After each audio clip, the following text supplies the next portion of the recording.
Hello and welcome back to another story recap video. Today I'll be taking a look at the immensely popular and iconic GTA 5 and explaining exactly what happens in the story if you need to recap to a certain point or just want to know what happens in the game. GTA 5 is a game that, despite its 2013 release date, is still played by a lot of people now. And if you want to know if it's still worth buying today, then you can watch my review and score out of 100 up here. Let's begin. Welcome to Los Santos, the bustling Hollywood-esque city in the state of San Andreas. But wait, before that, there is a prologue. Set in North Yankton 9 years prior to the main game story, we see three criminals attempting to rob a cash depot. They are Michael Townley, Trevor Phillips, and Brad Snyder. During the job, Michael says, "You forget 1,000 things every day. How about you make sure this is one of them?" Which is his signature saying. Remember that line, as it's important later. The job goes bad and they are pursued by local law enforcement. In a big shootout, Brad and Michael are shot and Trevor escapes into the snowy horizon. In a cutscene afterwards, we see a funeral being held for Michael, but then we see Michael watching his own funeral from a distance. No, this isn't a GTA Undead Nightmare DLC. Michael has obviously faked his own death. Flash forward 9 years and we're back in the before-mentioned Los Santos. We see Michael again, who now goes by the name of Michael DeSanta.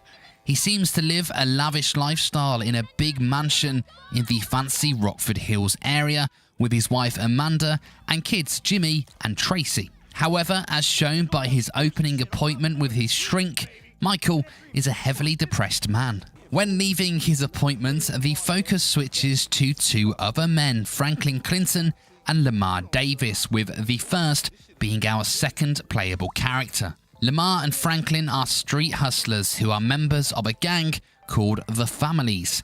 They both work for a corrupt car salesman called Simeon, who seems to trap people in dodgy repayment contracts and then gets Franklin and Lamar to repossess the vehicles. Sometime later, Franklin is sent to repossess a car from a person called Jimmy DeSanta, who turns out to be Michael's deadbeat son. Franklin sneaks into Michael's house and steals the car.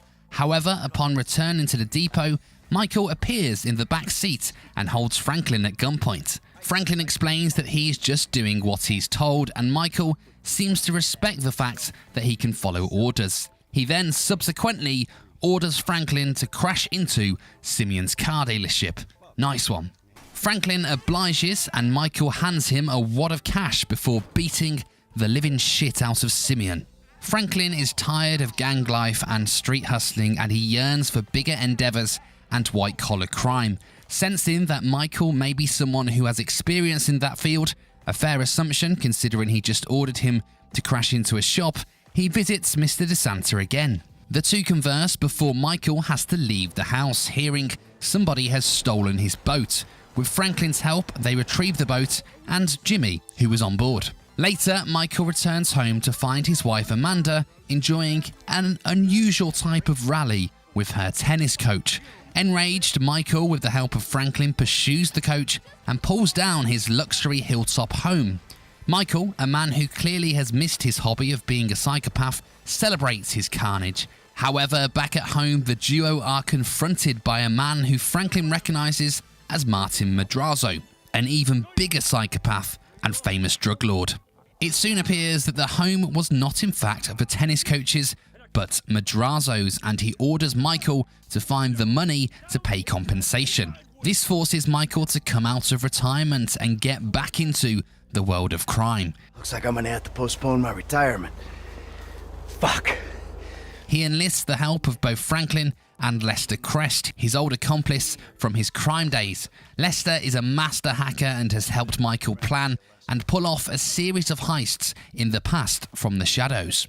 The trio hires some local help and rob a high-end jewelry store. During the robbery, Michael confronts a local traffic warden and says, "You forget 1,000 things every day, pal. Make sure this is one of them." Remember that from before? See? Told you it was important. The job is a success and the duo celebrate and successfully pay off Madrazo. However, the story is only just beginning. We switch to the northern part of the map named Sandy Shores.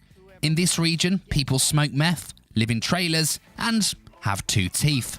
We again see Trevor from the prologue, who is enjoying a romantic evening with a local model. However, he is distracted by a news report in which the traffic warden from before repeats the line, "You forget thousands of things every day. You'll make sure this is one of them." Trevor, realizing that this is Michael's signature, is shocked. Due to Michael's fake death years ago, Trevor genuinely believes that he had died in the police shootout. Angry and confused, he orders his stupid friend Floyd to go and search for anyone named Michael Townley in Los Santos. During a few missions, we learn a lot about Trevor. He runs a small drug empire in the desert in which he tries to secure a contract with the Chinese, only to be beaten by a rival. Trevor subsequently kills their entire family and blows up their farm. Sorry, I forgot to mention, Trevor is fucking insane. Sometime later, Floyd returns and explains that he found no Michael Townley, but a Michael DeSanta who matches the description. Trevor then heads to the city to track down his old friend. Back with Michael, we learn the true nature of his fake death. He made a deal with an FIB agent named Dave Norton.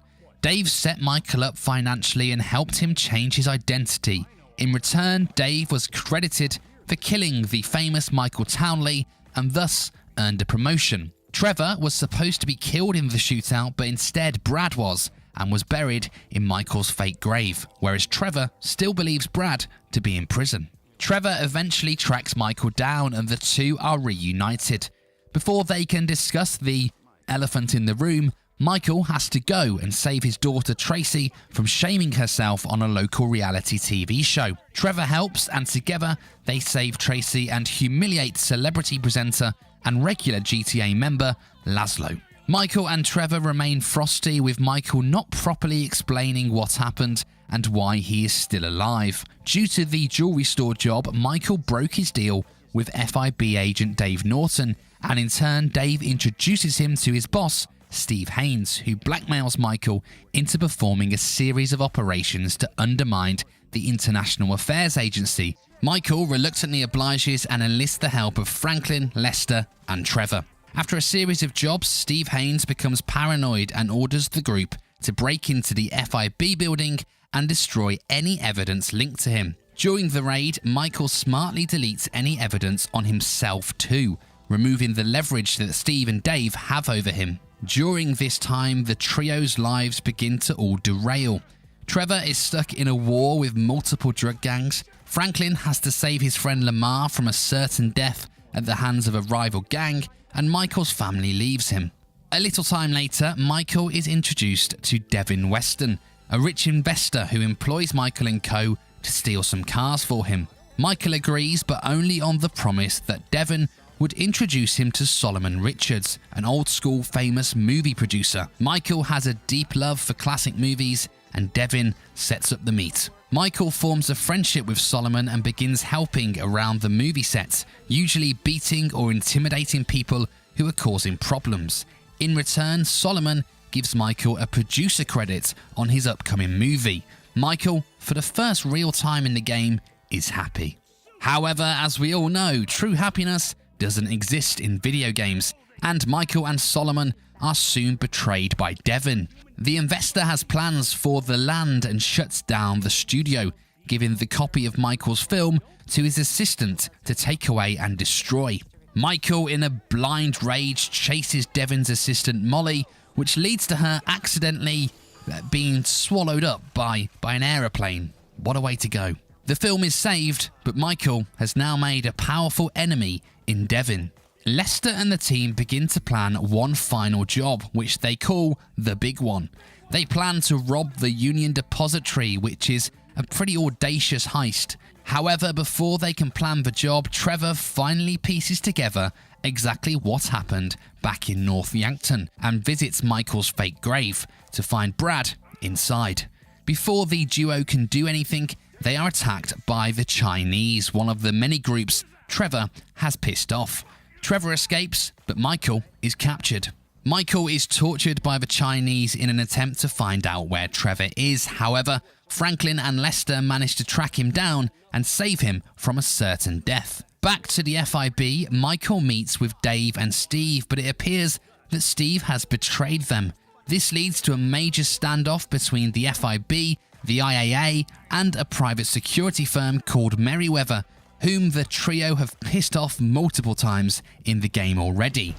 Michael looks set to be killed, but is saved by Trevor, who claims that only he has the right to kill Michael. Afterwards, the trio proceed with the Union Depository job and are incredibly successful, leaving all three mega rich.